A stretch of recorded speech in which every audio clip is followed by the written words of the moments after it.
like to ask him at the moment, then do that. So if you have any questions, Now that the gavel is in his hand, let's pour it on him. The foremost question I have for you, Bonnie, is the very subject of your talk. How to motivate the volunteers. No, really. I think the thing is everybody is so much engrossed in the things and activities they are undertaking at work and outside work, at home, and still for them to spend some time as a volunteer to come to HASS or any such volunteer organization, how do you motivate them? Getting them involved. That's what we've been talking about. Doing what we've been doing tonight. And you answer the question too. I think your answer is correct. A long time ago, about 15 years ago or so, I was director of International Reception Center in Minneapolis, Minnesota. And I had a volunteer team of about 200 people from all over town. And our main job was to entertain foreign students as they come from other countries. Entertain in the sense that pick them up from the airport, make them feel at home, arrange for their temporary housing, for breakfast, for meals, and also get them some used furniture so that they can spend some of the early days with ease and comfort. So the basic thing was how to get the volunteers to do all this. Two things which I found out was, one was direction. Tell them exactly as to what they want to do. And then give them flexibility. Let them choose the methods they want to do to accomplish the task they have been given. So number one is direction. Give them focus enough that they know what they want to do so that 3 months later or a year later, they can see, yes, I did that. And yes, I did that all by myself. And then give them the liberty to choose their methods, to work around their schedule, work around their times, their families, their work, to accomplish the feat they were asked to do. That's the answer I get. Good. If I can dovetail what Boz just said, one way of motivating volunteers is to give them an idea of things that they can gain from being involved or being a part of the activity or direction in which you have set for them or in which they would like to set for themselves. Let them know that by being involved to this extent, they can have fun, they can travel and go here and there and all these different places, and that they can meet various people. So one of the things that I like to try to emphasize when I'm talking to people about motivating them to be involved and to put their professional development into action is to let them know that it's fun and that we're doing it for someone. You know, you've heard the old biblical saying that it says it's more blessed to give than to receive. And a lot of people just think the opposite. They want to receive, but they don't want to give too much. You need to let people know those that give are very special people. I mean, it really requires a special person to give of themselves. And in giving of themselves, the reward is not always something that is something that they get back. But in the final analysis, it is something that they will get back and realize later on after all of their contributions. Philomena. I'd just like to make a comment from what I think I've learned is setting goals as to what the organization is all about and what you're asking of the volunteers. So often, it's such an open-ended thing that the volunteers shy away. They don't want to get involved with a lifetime project. So if you'd say, well, we're going to have this fundraising thing and I want you to man this booth,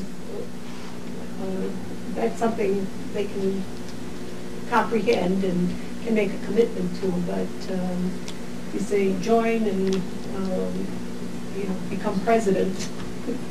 Yeah, I guess one of the other things that you can keep in mind too, or jot down to perhaps use in this next year, is realize that there are various types of volunteers, much like what we've gone through in this process here. You have volunteers that will volunteer, and volunteers that are waiting on you to ask them to volunteer.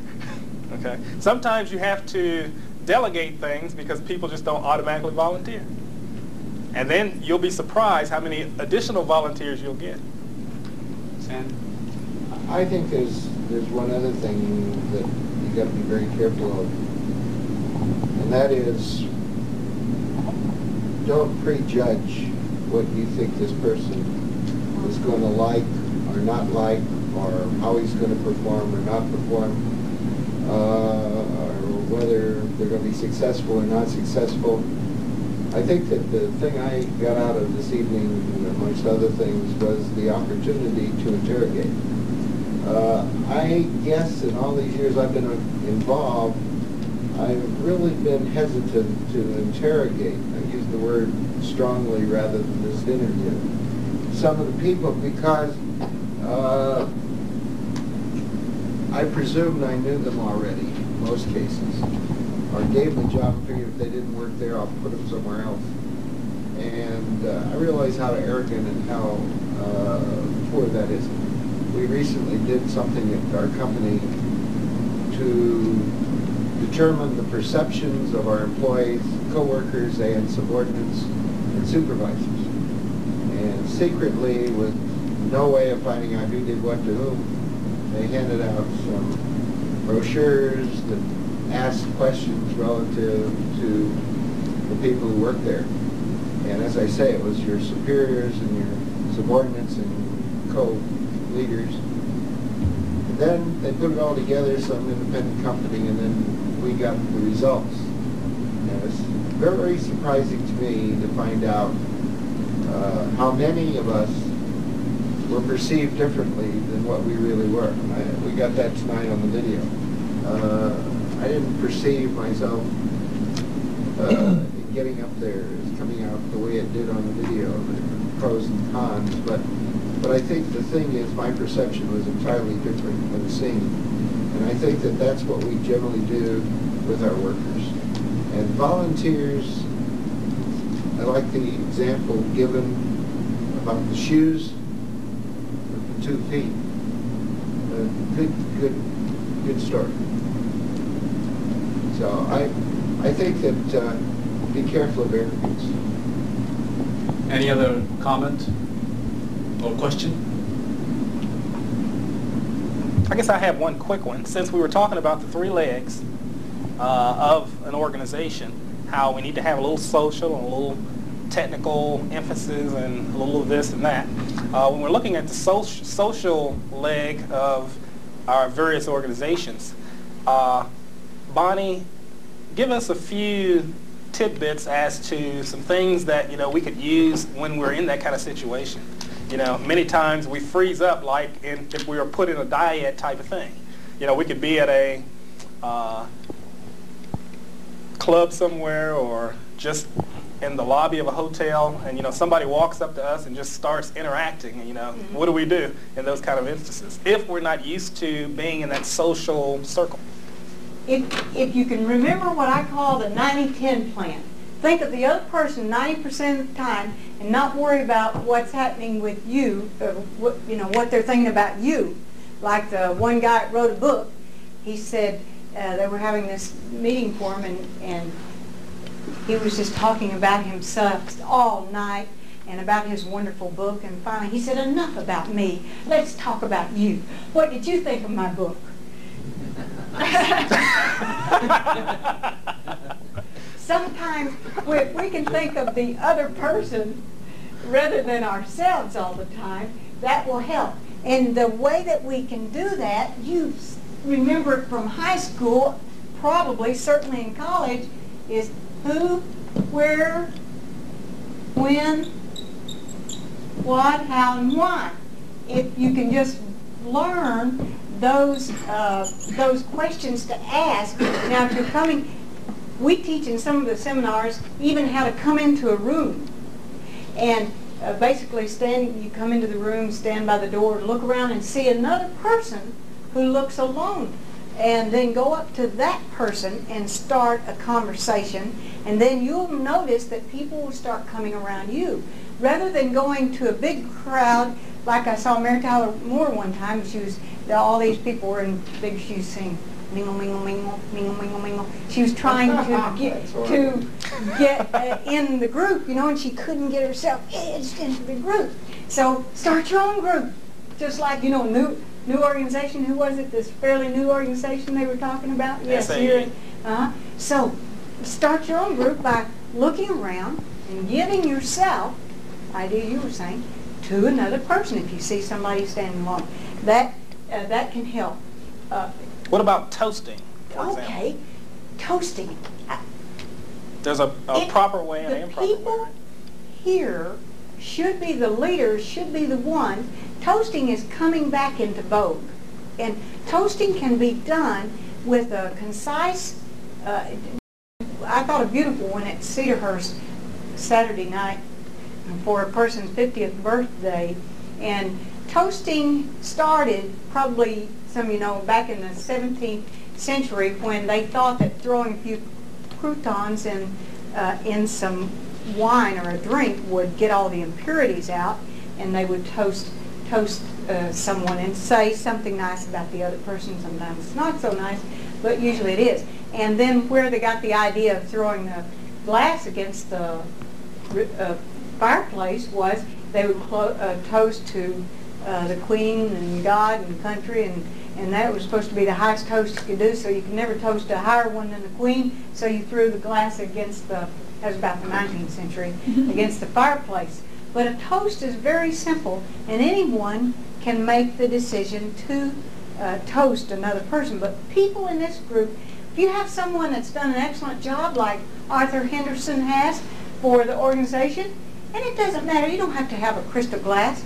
anything you have. And it doesn't make any difference what the drink is. It doesn't have to be alcoholic, martini, or any such thing, or wine, or it can be a styrofoam cup. But the idea is that you're giving honor to a person who's done something wonderful, like the ex-president of this organization. It has been like Arthur Henderson of the Hats organization. You'll never be a Hatson, but you just simply... We've been throwing glasses at him. Just simply, anyone can decide to raise that glass and say something, whatever you feel inside. There's anything that you feel. Arthur, we just want to drink a toast to you because you did an excellent, outstanding job the last couple of years, and we just want to pay homage to you, you know, you just, whatever.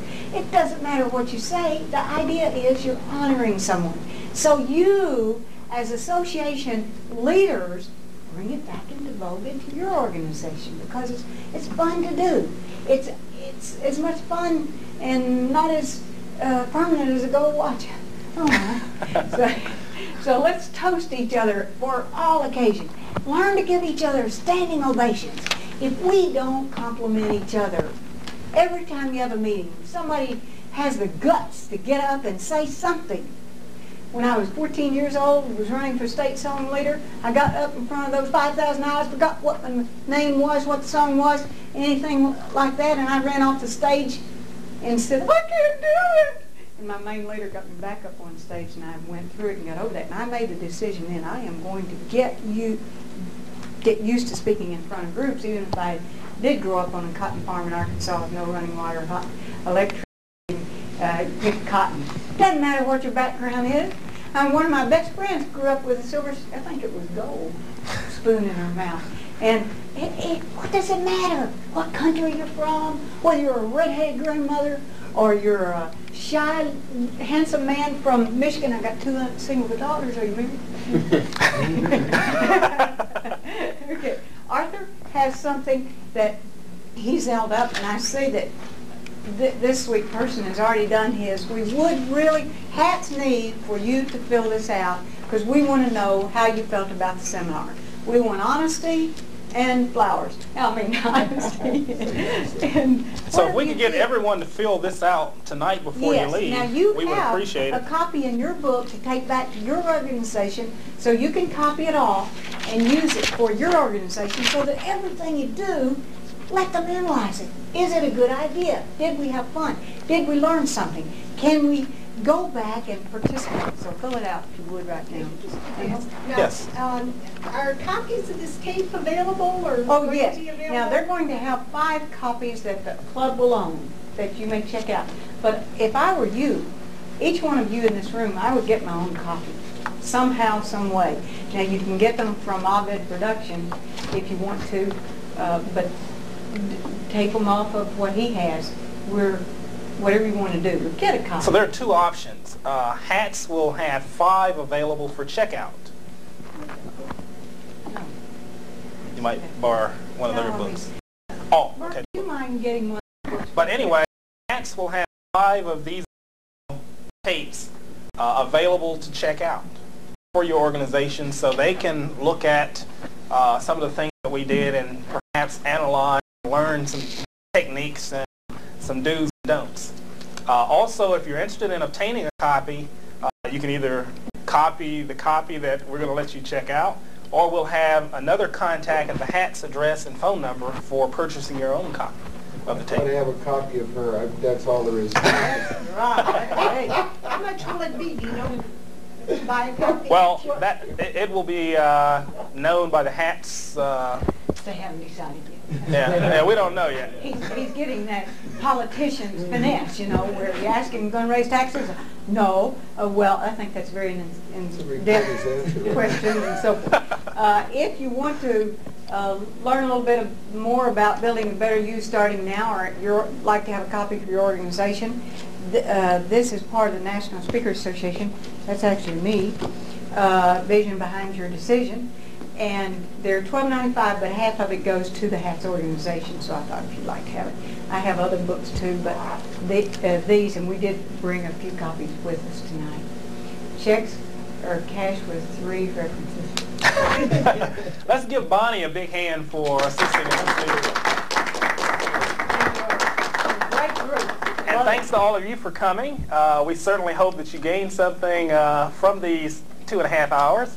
And the books are excellent. Please go through those carefully. You'll see some of the things that we discussed tonight and some additional things that we didn't discuss.